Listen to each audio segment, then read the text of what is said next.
نحمده ونصلي ونسلم على رسوله الكريم أما بعد فأعوذ بالله من الشيطان الرجيم بسم الله الرحمن الرحيم قال الله تبارك وتعالى في القرآن المجيد وقضى ربك ألا تعبدوا إلا إياه بالوالدين إحسانا صدق الله مولانا العظيم مولانا صل وسلم دائما أبدا على حبيبك خير خلق كلهم اللہ تبارک و تعالیٰ کا بے پایان لطف و کرم اور احسان عظیم ہے کہ جس نے ہمیں جمعۃ المبارک کی عظیم اور بابرکت محفل میں اکٹھے ہونے کی توفیق عطا فرمائی، سب سے بڑھ کر یہ کہ ہمیں دولت ایمان سے بہرامند فرمایا۔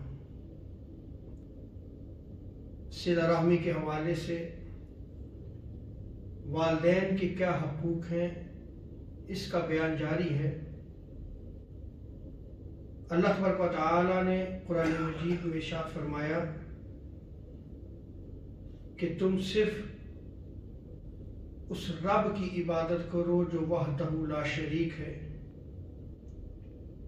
اور والدین کے ساتھ احسان کرو۔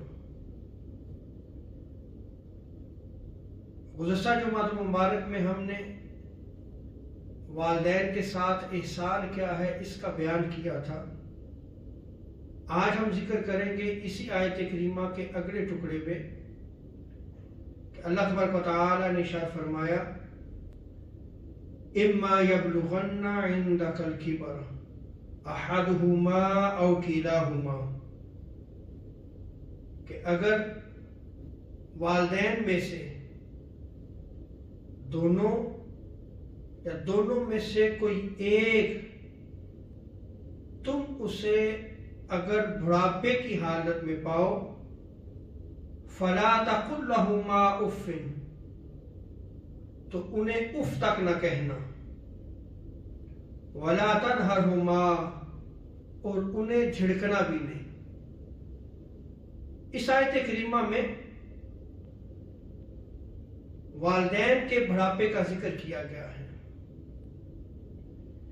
کیونکہ یہ وہ حالت ہوتی ہے جس میں دونوں یا دونوں میں سے ایک جو زندہ ہے وہ احسان اور نیکی کے محتاج ہوتے ہیں۔ جیسے اولاد ہے، جب وہ پیدا ہوتے ہیں اور بچپن سے لے کر ان کی جوانی تک والدین ہر طرح کی مشکلات کو برداشت کرتے ہیں۔ اس وقت وہ بچے محتاج ہوتے ہیں اور والدین ان کی ہر ضرورت کو پورا کرتے ہیں، ان کی دیکھ بھال کرتے ہیں، ان کی پرورش کرتے ہیں، ان کی تربیت کرتے ہیں۔ لیکن جب والدین بوڑھے ہو جائیں اور پھر اس حالت میں بڑھاپے کی حالت میں پہنچ جائیں کہ جہاں محتاجی ہو جائے، تو اب اولاد کے لیے لازم ہے کہ جیسے ان کے والدین نے انہیں پالا تھا، اب وہ ان کی جو ہے وہ دیکھ بھال کرے، ان کے ساتھ احسان والا سلوک کرے، نیکی والا برتاؤ کرے۔ اسی لیے اللہ تبارک و تعالیٰ نے اسی آیت کریمہ میں ارشاد فرمایا فلا تقل اف، اور جب وہ بڑھاپے کی حالت میں ہوں تو پھر اف تک نہ کہو انہیں۔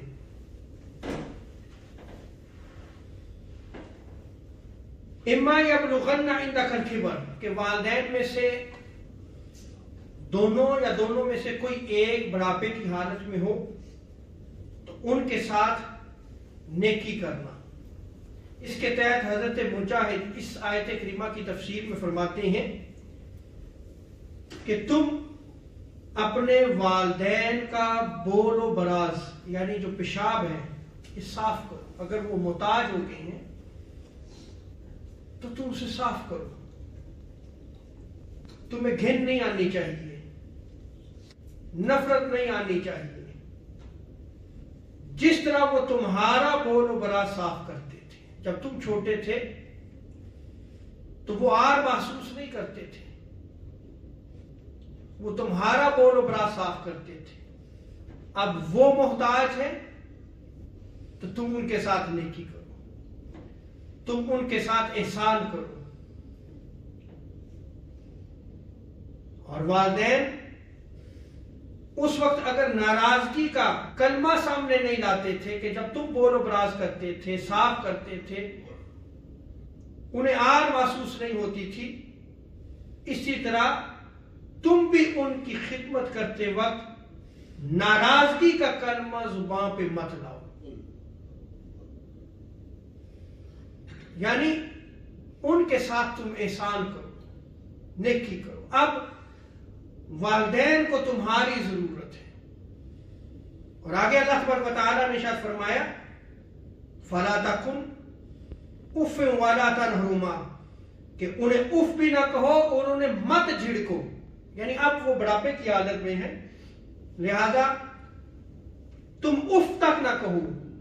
یعنی اگر بول و برا صاف کرنے کی نوبت آ گئی، وہ محتاج ہو گئے ہیں، تو اب اگر تم کو اف یار یہ کیا ہے، یہ کتنی گندگی ہے،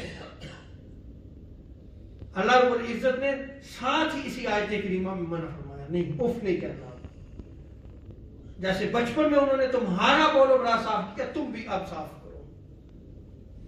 بچپن میں تم محتاج تھے اور انہوں نے کبھی ناراضگی کا اظہار نہیں کیا، آج وہ محتاج ہے تو تم بھی ناراضگی کا اظہار نہ کرو. اف تک نہیں کہنا اور جھڑکنا بھی نہیں ہے کہ بھئی یہ کیا کر دیا. تو آپ یہ دیکھیں کہ قرآن مجید کس طرح جو ہے وہ تربیت فرماتا ہے. اب یہاں اس آیت کریمہ میں جو اف کا معنی ہے، ہم نے یہ گزشتہ جمعہ مبارک میں اس کا معنی بیان کیا تھا کہ دل تنگ نہ ہو اور کوئی معمولی سی بات بھی جس سے والدین کو دکھ ہو، انہیں رنج پہنچے، غم ہو، وہ بھی اپنی زبان پہ تم نہیں لا سکتے. یہ اف کا معنی، اس کو ہم نے بالتفصیل جو ہے وہ بیان کیا تھا. تو حضرت عروہ بیان کرتے ہیں کہ اگر وہ تجھ سے کسی بات پر ناراض ہوں تو غصے کے ساتھ ترچھی نگاہ یا شوخ نگاہ سے بھی والدین کی طرف نہ دیکھو. یہ ہے وَلَا تَقُلْ اُفٍّ، انہیں اف نہیں کہنا.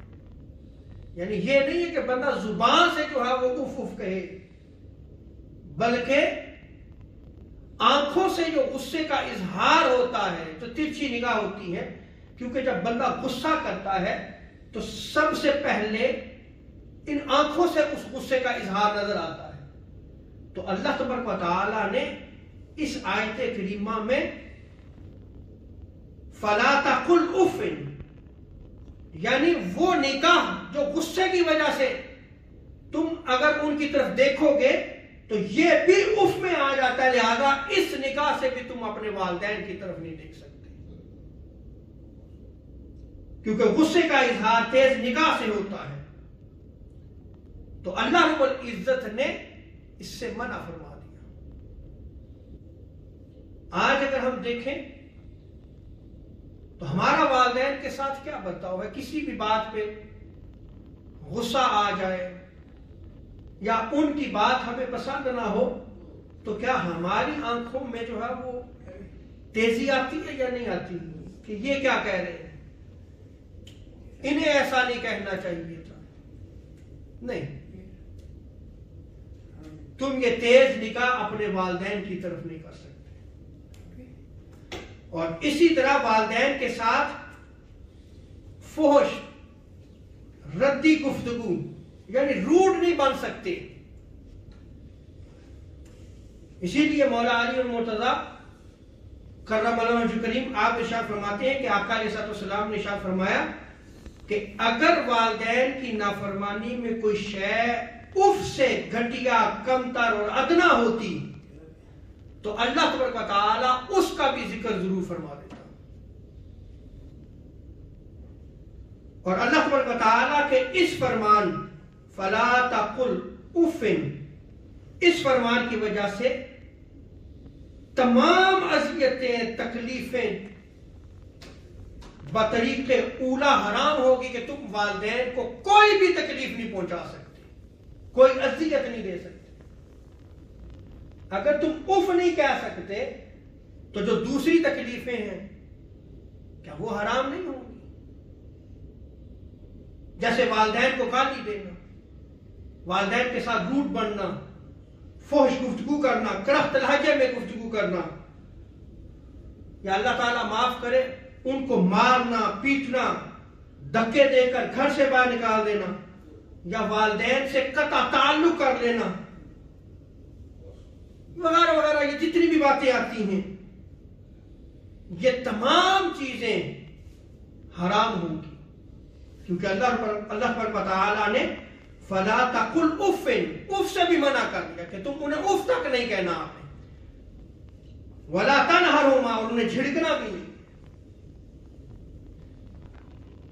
اب اللہ تعالیٰ آگے ارشاد فرماتا ہے کہ تم نے والدین کے ساتھ کیسے پیش آنا ہے، وَقُلْ لَهُمَا قَوْلًا كَرِيمًا، کہ ان کے ساتھ بہت ہی کریم طریقے سے، کریم انداز میں، محبت بھرے انداز میں ان کے ساتھ پیش آؤ، محبت کے ساتھ اپنے والدین کے ساتھ گفتگو کرو۔ اب یہ آداب ہمیں اسلام سکھاتا ہے۔ اب والدین کے ساتھ کیسے زندگی بسر کرنی ہے، یہ آداب کہاں سے ملیں گے؟ یہ قرآن و سنت سے ملیں گے۔ اور اگر ہمارا تعلق قرآن و سنت کے ساتھ نہ ہو، یا بچوں کا تعلق جو ہے وہ قرآن و سنت کے ساتھ نہ ہو، تو وہ کہاں سے یہ سارے آداب سیکھیں گے؟ کہاں سے انہیں پتہ چلے گا؟ یہ تو قرآن سکھاتا ہے ہمیں کہ تم انہیں اف بھی نہیں کہہ سکتے، جھڑک بھی نہیں سکتے۔ اچھا کیسے بولنا ہے؟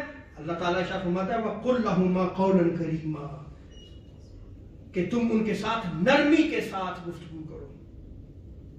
حضرت سعید بن مسیب بیان کرتے ہیں کہ اپنے والدین کے ساتھ اس لہجے میں بات کرو جیسے ایک مجرم غلام اپنے مالک کے ساتھ گفتگو کرتا ہے۔ وہ بھی غلام، اور ایسا غلام جس سے جرم جو ہے وہ سرزد ہو گیا، وہ مجرم ہے، اب وہ اپنے آقا و مالک کے سامنے جائے گا تو کس طرح گفتگو کرے گا؟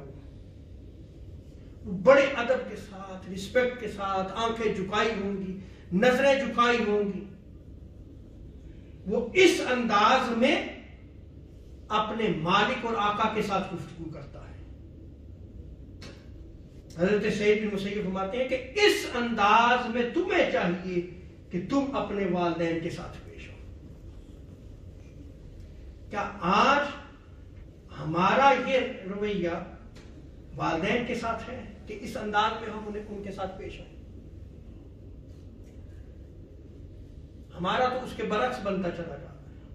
اللہ تعالیٰ معاف کرے۔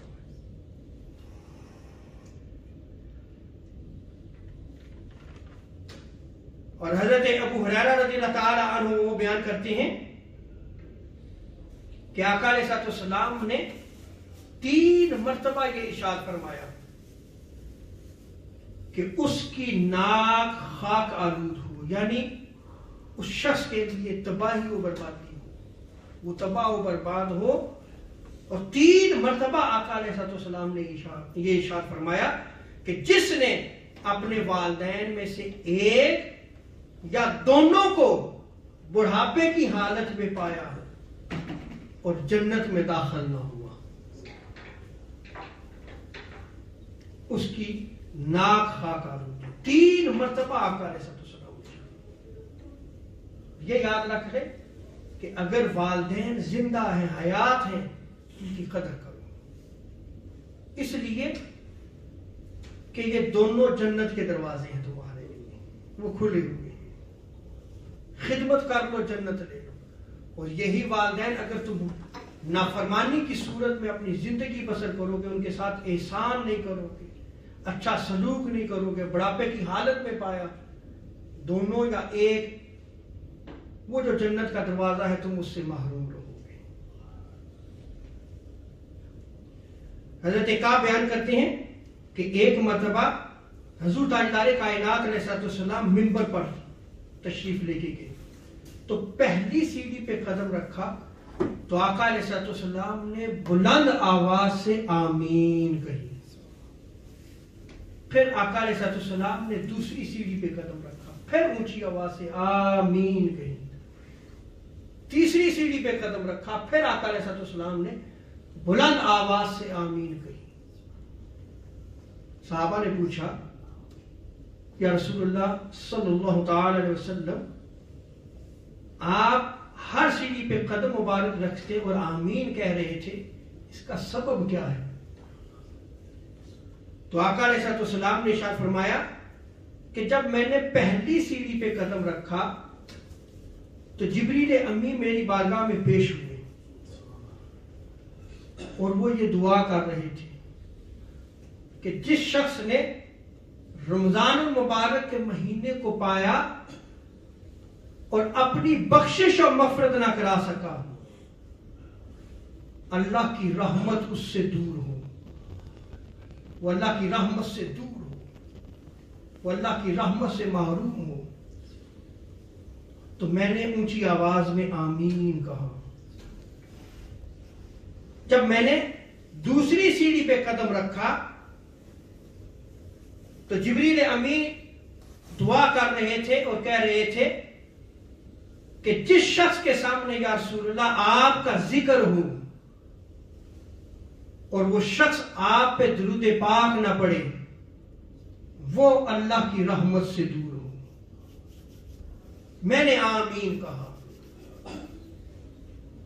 اور جب میں نے تیسری سیڑھی پہ پاؤں رکھا تو جبریل امی یہ دعا کر رہے تھے کہ جس نے اپنے والدین یا کسی ایک کو بڑھاپے کی حالت میں پایا اور جنت میں داخل نہ ہو سکا، اللہ اس سے اپنی رحمت سے محروم رکھے۔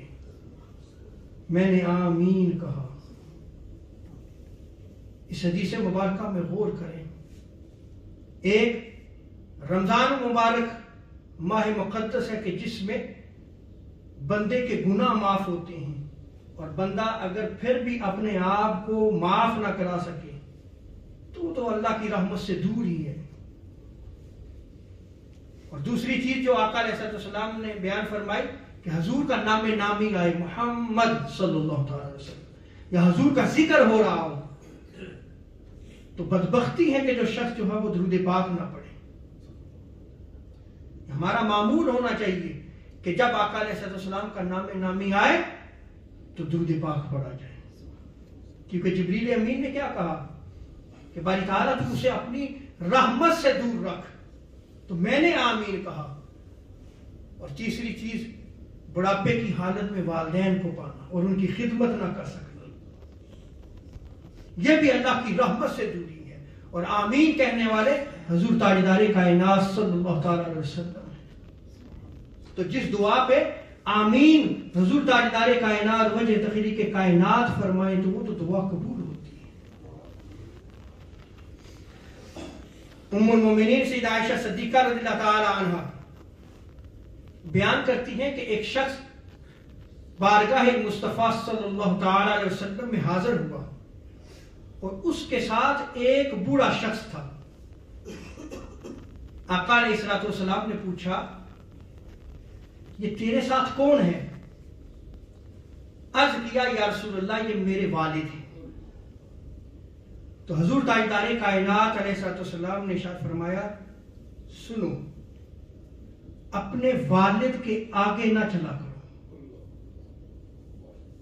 تم اور تم والد جو ہے وہ کٹھے چل رہے ہو، تیرا قدم اپنے والد سے آگے نہ بڑھے، پیچھے پیچھے۔ آگے حضور ادب سکھا رہے ہیں کہ اپنے والد کے بیٹھنے سے پہلے نہ بیٹھنا اور اپنے والد کو اس کے نام سے نہ پکارنا اور اس کو گالی کے لیے پیش نہ کرنا۔ آقا علیہ السلام کا یہ فرمان ذرا قابل غور ہے۔ میں نے آغاز خطاب میں قرآن مجید کی آیت میں آداب سکھائے نا، اب حضور آداب سکھا رہے ہیں کہ والدین کے ساتھ کیسے پیش آنا ہے۔ تو یہ ادب تو اسلام سکھاتا ہے، یہ قرآن سکھاتا ہے یا آقا علیہ السلام کے فرامین سکھاتے ہیں۔ اور اگر یہ قرآن و سنت ہماری زندگی میں نہیں ہوگی تو اولاد کی زندگی میں کیسے ہوگی؟ انہیں کیسے پتا چلے گا کہ میں نے والد سے آگے نہیں چلنا؟ آج اب دیکھ لیں ہماری سوسائٹی میں کیا یہ طریقہ کار ہے؟ کیا یہ ادب ہم اپنی اولاد کو سکھاتے ہیں؟ بھئی یہ آپ کا دادا ابو ہے، اس سے آگے نہیں چلنا، یہ تو میرا والد ہے اور میں تیرا والد ہوں، تو بھی قدم پیچھے رکھ۔ کیا ہم سکھاتے ہیں؟ کبھی نہیں سکھایا ہم نے۔ حضور تو سکھا رہے ہیں، آقا علیہ السلام نے تو یہ سکھایا ہے کہ قدم نہیں آگے رکھنا۔ اچھا، والد اگر کمرے میں آ جائے تو آپ دیکھ لیں کہ ہماری زندگی کے معمولات میں یہ آتا نہیں آتا، ہم بیٹھ جائیں گے یا بیٹھے تو کھڑے بھی نہیں ہوں گے۔ تو کیا کبھی بچے کو ہم نے سکھایا ہے کہ میں تیرا والد ہوں، حضور کا یہ فرمان ہے، تم پہلے نہ بیٹھا کرو؟ اولاد کو کس نے سکھانا ہے؟ اگر ہم خود نہیں سکھائیں گے، خود نہیں سیکھیں گے اور نہ سکھائیں گے تو اولاد کو کیسے پتا چلے گا؟ اور جس سوسائٹی میں ہم رہ رہے ہیں، آپ یقین جانیے کہ اس سوسائٹی میں اپنے والد کے نام سے بھی پکارا جاتا ہے، انا للہ و انا الیہ راجعون، او مسٹر فلاں۔ میرے سامنے واقعہ ہوا، میں نے کہا یہ آپ کا بیٹا، ہاں جی میرا، میں نے کہا یہ آپ کو مسٹر فلاں جو ہے وہ آپ کو پکار رہا ہے، تو یہ تو منع کیا گیا حدیث مبارکہ میں، اولاد بڑی ہوگی۔ میں نے کہا کتنی بڑی ہو گئی ہے؟ تو سوسائٹی اور کلچر کا اثر دیکھیں کہ ہماری اولاد اپنے والدین کو ان کے نام سے پکارتی ہے پھر، اور حضور نے کیا منع فرمایا ہے کہ تم اپنے والد کو اس کے نام سے نہیں پکار سکتے۔ اور پھر اسی طرح جو آخری چیز آقا علیہ السلام نے ارشاد فرمائی کہ اس کو گالی کے لیے پیش نہ کرو، یہ بڑی قابل غور چیز ہے۔ یعنی تم ایسا عمل نہ کرو کہ کوئی تمہارے والدین کو گالی دے۔ جیسے آقا علیہ السلام ارشاد فرماتے ہیں، حضرت عبداللہ بن عمر اس روایت کو نقل فرماتے ہیں کہ کبیرہ گناہوں میں سے ایک یہ چیز ہے کہ جو اپنے والدین کو گالی دے۔ صحابہ کی مجلس کی عرض کی، یا رسول اللہ کون بدبخت ہے جو اپنے والدین کو گالی دے گا؟ ایسا تو ممکن نہیں۔ تو آقا علیہ السلام نے ارشاد فرمایا کہ ایک آدمی دوسرے کے ماں باپ کو گالی دیتا ہے اور وہ اس کے ماں باپ کو گالی دیتے ہیں، تو یہ ایسا ہی ہے جیسے کہ اپنے والدین کو گالی دینا۔ اسی لیے آقا علیہ السلام نے ارشاد فرمایا کہ اپنے والد کو گالی کے لیے پیش نہ کرو، ایسا عمل ہی نہ کرو، ایسا برا عمل نہ کہو کہ تمہیں جو ہے وہ برا کہا جائے یا تمہارے والد کو جو ہے وہ برا کہا جائے۔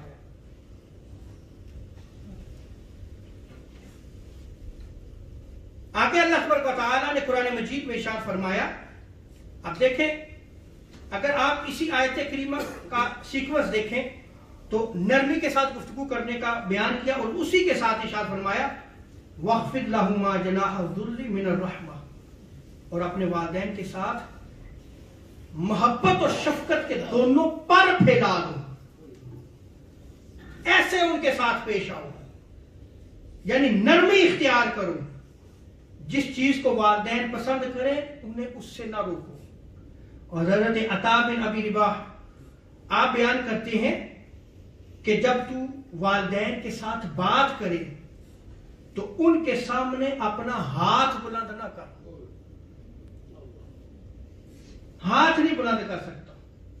بھئی غلام ہو، جیسے میں نے پہلے روایت نقل کی حضرت عروہ کی کہ والدین کے ساتھ ایسے گفتگو کرو جیسے کہ کوئی مجرم ہو اور غلام ہو اور اپنے آقا اور مالک کے سامنے گفتگو کرتا ہے، جھکے ہوئے، ہاتھ بدے ہوئے ہوں، ادب کے ساتھ، نرمی کے ساتھ ایسے وہ گفتگو کرتا ہے۔ تم والدین کے ساتھ بھی ایسے گفتگو کرو۔ کیا آج بچے ایسے گفتگو کرتے ہیں؟ یہ آداب کہاں ہیں یہ آج؟ اور ہاتھ تک نہیں بلند کر سکتے۔ ہاتھ بھی آج بچے، ہاتھ کیا اللہ تعالیٰ معاف کرے، زبان تو وہ روڈ ہوتے ہیں، قرب قیامت کی علامات ہے۔ اب چونکہ ٹائم ہو چکا ہے، میں اس پہ بڑی خوبصورت روایات ہیں، یہ موضوع میں جاری رکھوں گا، یہ موضوع میرا جاری رہے گا، لیکن صرف آخری یہ جامع ترمذی کی روایت میرے سامنے ہے، میں کتاب ساتھ لے کے آیا ہوں، اس میں امام ترمذی نے ذرا غور سے سنیے گا، ایک چیپٹر نیم قائم کیا ہے، باب ما جاء فی علامات حلول المسخ والخسف، کہ زمین پہ دسنے اور صورت تبدیل ہونے کی علامت، یعنی چہرے مسخ ہو جائیں گے، زلزلے آئیں گے اور زمین پہ دسا دیا جائے گا، اس کا بیان ہے۔ حضرت مولا علی المرتضیٰ رضی اللہ تعالیٰ عنہ بیان کرتے ہیں کہ حضور تاجدار کائنات صلی اللہ علیہ وسلم نے ارشاد فرمایا کہ جب میری امت 15 چیزیں کرنے لگے تو اس پر مصیبت نازل ہوگی۔ حضور کا فرمان ذرا غور سے سنیے گا۔ عرض کی یا رسول اللہ وہ 15 چیزیں کون سی ہیں؟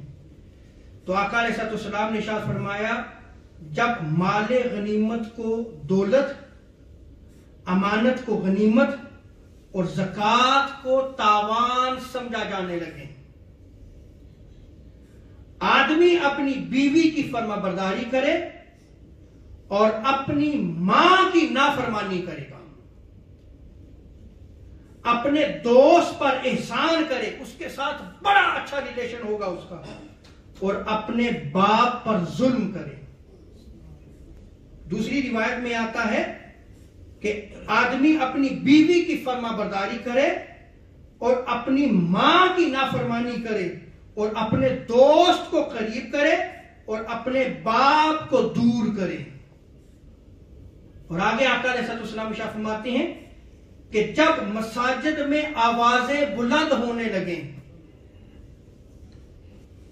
اور رذیل، کمتر، کمینہ آدمی قوم کا لیڈر بن جائے،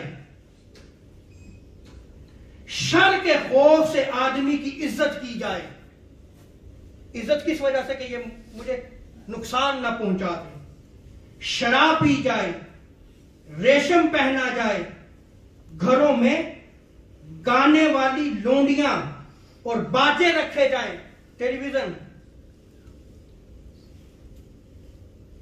اور اس امت کے آخر میں آنے والے پہلے والوں پر لعنت بھیجیں۔ آج سوشل میڈیا پہ آپ دیکھ لیں صحابہ کرام، اسلاف، تابعین کس طرح جو ہے وہ زبان جو ہے وہ دراز کی جاتی ہے۔